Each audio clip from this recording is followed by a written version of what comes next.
Hey, what's up, guys? Big Time Collector 01 here, back at it again with another action figure review. And today, we'll be taking a look at my first ever Storm Collectibles action figure. We have the Storm Collectibles Darkstalkers Morrigan. Oh man, I'm so excited for this one. Oh my goodness. I love Darkstalkers. It's one of my favorite fighting game franchises. I was introduced to these characters in Marvel vs. Capcom, and that was like one of my first fighting games ever, and still one of my favorite fighting games. Marvel vs. Capcom 3, and I love obscurities, and Darkstalkers is just I can't even talk. Is as obscure as you can get. I'm just so excited that Storm Collectibles has the license to make Darkstalkers figures. And with them doing Morrigan, oh my goodness, I'm so excited. So take a look at the packaging. It is awesome. You have a render of Morrigan on the corner. You got the Darkstalkers logo here, Storm Collectibles. Got a nice, window box. On the side, you get some, more Morrigan artwork.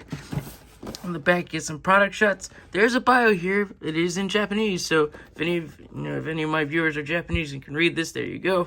But you can get, a bunch of product shots, more artwork on the side. Not much more at the top, just the Darkstalkers logo, and on the bottom, just Darkstalkers. Oh man, I'm so excited. So let's get to it and crack this figure open. And before we get to the figure, let's take a look at the many accessories she comes with. Starting off with the hands, she comes pre-packaged with these two fists. If you'd like, you can pop these out.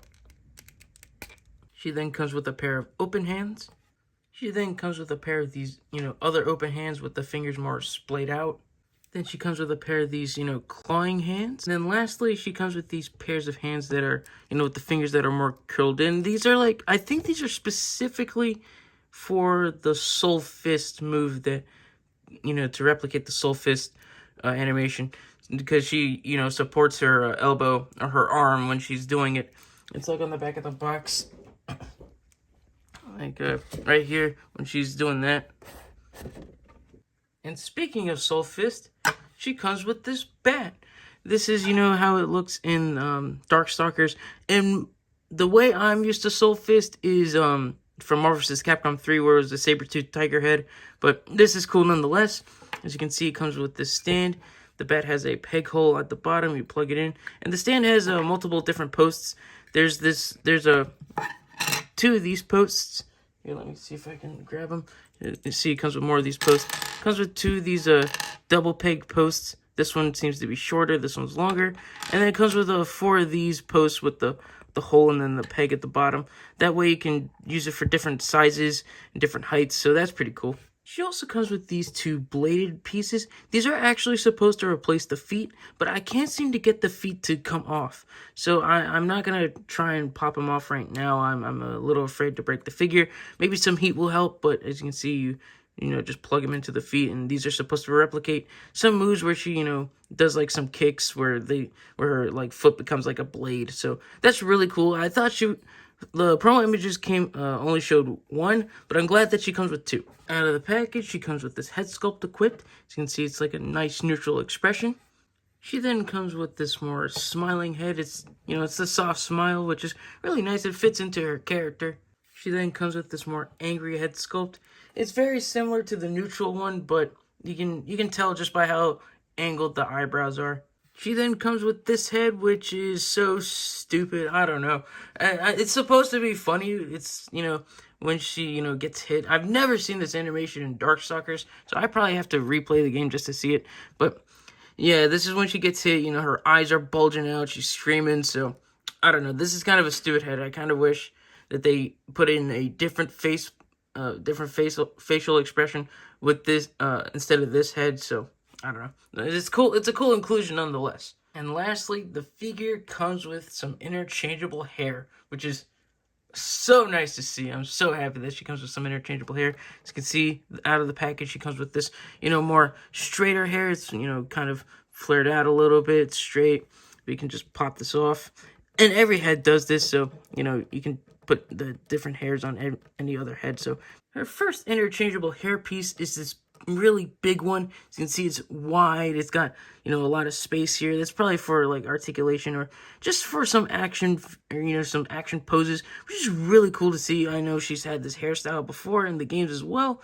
So it's really nice to see that they grabbed or got this, representation of her hair in the figure. Then she comes with this hair piece. As you can see, the hair, more straight. And it's, there's a lot more hair here. As you can see, it's, kind of like cupped around. It is flaring out a bit. So again, this is just going to help with some, action poses. And then this hair piece is very similar to the one we just looked at. It's the same style, but as you can see, it is, wafting off to the side here. So, you can get some different types of poses, which is really cool that she comes with different hair pieces. I'm like very happy that she comes with different hair pieces. That way you can get some more expressive and different poses out of her. Now, enough with the accessories. Let's take a look at Morrigan herself. And I'm like, I'm still in shock that this figure was made. Like, seriously. Like seriously. Oh my god. Like, again, I'm just like so in awe that Darkstalkers is actually getting an action figure line, and I'm like so happy because I love the characters. Like, these are some of my favorite fighting game characters. So yeah, like I'm like so happy. Like, and I can put her with some of my Marvel figures because of Marvel vs. Capcom, and we'll talk more about that later in the comparisons. But just overall, it's just so nice to see a Morrigan figure in reality. And with Storm announcing more Darkstalkers to come, oh, I'm so excited. I hope they get to other characters like Talbane and Felicia. I really want a Felicia figure. Okay, calm down a little bit. So let's take a closer look at the figure. I'm just so happy that this is finally here. So, taking a look at the head sculpt, we already took a look at the head.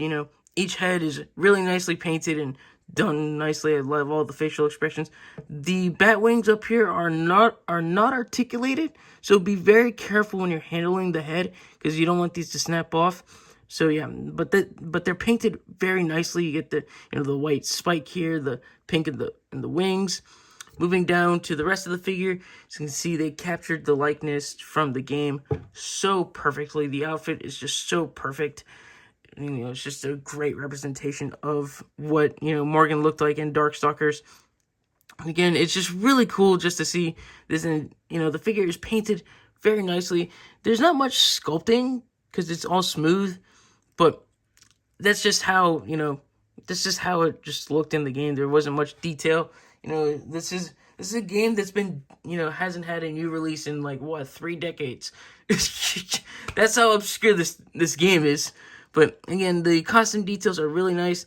These like fluffy pieces or whatever these are called are a soft plastic and pegged into her torso. So you want to be careful when moving the arms here. So like when I get to the articulation segment, I'm not gonna try and like go beyond where it stops. So yeah, again, this is an import figure, so I'm trying to be as careful as I can with this figure. Like I said, like I can't really get the boots off the figure, so I'm probably just not gonna take them off because they are supposed to come off. They are supposed to come off for the effect piece, but again, I just don't want to break this figure because this figure was pretty expensive. Now let's take a closer look at her articulation. Starting off with the head, it is on a dumbbell joint, and of course you're going to be hindered by either of the hairs, so she can't really look up, but if she probably used one of the, more action hairs, you can, get her to look up a little more. She can look down a bit, she can rotate a little bit. Again, the hair's just going to get in the way. She does get tilt, and for the rest of the articulation, I'm going to keep her hair off. That way, it's just easier to move things around. Moving on to the wings, they are all on ball joints, so she can move it out that much. You can move it down. You can rotate them. Again, there's another ball joint here. You can hinge it up and down and rotate.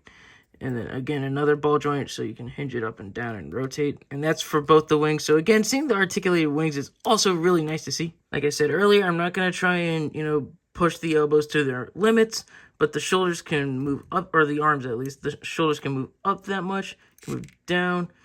Of course, you can't rotate this all the way around, but you can, move it back and forth. She has a bicep swivel that's really nicely hidden under these, fluffy parts. Double jointed elbows. Has McFarlane style wrist balls that hinge and rotate. Her torso can crunch forward that much. It can move back that much. You can also tilt and rotate. Again, it's like a diaphragm joint, so you're gonna get some extra movement at the top and the bottom. The legs can kick forward that much. They can kick back some. Yeah, it's kind of hard. Again, she has like a diaper piece, like the McFarlane figure, so you want to be careful. You don't want to get like the joints caught in it like that, so you want to be careful with that. They can move out that much. Can, move down. Can get some upper thigh rotation as well. Double jointed knees and ankles that are also on ball joints, but they're hidden with the boot cuff here, so they can move down, they move up. You do get pivot and rotation, and she has toe articulation. Okay, before I move on with the rest of the review, I'm not sure if this is from the figure or if this is something from something else I just picked up. I just brought some stuff upstairs, and there's like green stuff on my fingers. So I'm not sure if this is from the figure. I'm assuming it's from the hair, but I'm not sure if this is from the figure or from what I brought upstairs. I just looked back at the footage from me messing with the figure, and I didn't see any of this when I was doing the articulation segment or anything. So I'm pretty sure this isn't from the figure. So if it is, just be careful. Measuring out Morrigan, she comes to around 7.5 inches tall. To the top of her bat wings on her ears, she's around 7 3/4. And if you want to do like a Marvel vs. Capcom display with these, strong collectibles figures, and here she is with some Marvel Legends. We have the Astonishing Wolverine, the Renew Your Vows Spider-Man, and the Extremist Iron Man. And as you can see, she's a little too tall for them. And then here she is next to the Marvel Select Amazing Spider-Man 2 Spider-Man. And Spider-Man is a little short, but the height difference works better than with Marvel Legends. So if you wanted to do like a Marvel vs. Capcom display, you could use, your Marvel Select figures. These, figures being in the 7-inch scale instead of the 6-inch, they're going to be a little tall. Here's Morrigan up on the rotating base. And I have to say, this figure, again, I'm just so happy that this figure got made because I love the Darkstalkers franchise. And just to see this obscure-ass game get some action figures makes me so happy. It's just awesome. Like, I was introduced to these characters in Marvel vs. Capcom, and I've always loved, like, the Capcom side of the characters, even though I barely knew any of them. And just to see these, these obscure characters be made into action figure form by an import company like Storm Collectibles is awesome. I'm really happy to see that Darkstalkers is actually getting some action figures, and with the Storm Collectibles announcing more Darkstalkers to come, I'm even more excited. I want to see other characters from the game. I want to see Felicia and Hisenko. Those are like the two biggest ones I want to see since they were in Marvel vs. Capcom 3. But again, yeah, I would love to see more Darkstalkers come from Storm Collectibles. The figure itself is awesome. Comes with a ton of accessories. Love all the accessories she comes with. Love all the faces. I love the hair pieces that you can, interchange with her. The hands are awesome. I love the soul fist effect. Even though I'm not used to it looking like a flaming bat, it's still nice to see nonetheless. Again, I'm just so happy that this figure got made. I'm like so giddy. I remember when this thing was announced. Like, it was teased like in 2016. Then we didn't get like any prototypes until 2019, and then the pre-order went up in like 2020, like late 2022, and now it's here. So it took so long to get this figure out, so I'm like so happy it finally exists. I hope you guys enjoyed this review. If you did, leave a like, comment down below, and subscribe, and I'll catch you guys in the next one. See ya.